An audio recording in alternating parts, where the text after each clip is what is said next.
Göring ou le swag du Troisième Reich. Hermann Göring faisait partie des hauts dignitaires nazis. Héros de l'aviation durant la Première Guerre mondiale, il rejoindra le Parti national-socialiste dès les débuts. Mais aujourd'hui, on va pas parler politique ou guerre, mais du look du personnage, parce que les qualificatifs tels que flamboyant ou extravagant ne sont pas de trop. C'est vrai que sur les photos que j'ai pu voir de lui, j'ai toujours trouvé une allure too much. Que ce soit ses uniformes blancs qui étaient plus proches du caprice personnel que de la norme, ou encore le port de la cape, ou son fameux sceptre. Et parlons-en, c'est pas un sceptre, mais un bâton de maréchal, et ça existe depuis bien longtemps, et aussi dans d'autres pays, dont la France, ou encore l'Angleterre. C'est le genre d'objet d'apparat militaire qu'on remet aux personnes très importantes. Mais celui de Göring, c'était pas n'importe lequel, c'était celui du Reichsmarschall, un grade suprême dont il était le seul détenteur, et autant vous dire que le bâton du Reichsmarschall, il se doit d'être spécial. Manche en ivoire, ornée de 20 aigles en or et de 20 croix en platine.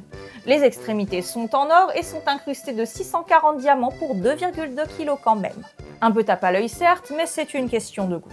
Pour son grade unique, il se fera faire plusieurs uniformes spéciaux dans des couleurs tout aussi uniques comme le gris perle, qui d'après ce que j'ai trouvé est considéré comme son uniforme classique de Reichsmarschall.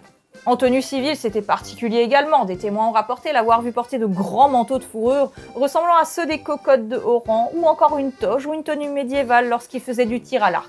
Pourquoi pas?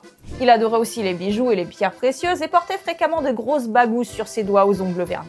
C'est pas le sujet ici, mais je vais quand même vous dire comment son histoire se termine. Capturé à la fin de la guerre, il est jugé et condamné à mort à Nuremberg. La veille de son exécution, il se suicide avec une capsule de cyanure. La mort par pendaison était peut-être trop dégradante pour l'image qu'il souhaitait laisser au monde. Et vous comprenez maintenant à quel point c'était important pour lui. Vous voulez plus de vidéos? Abonnez-vous à la chaîne.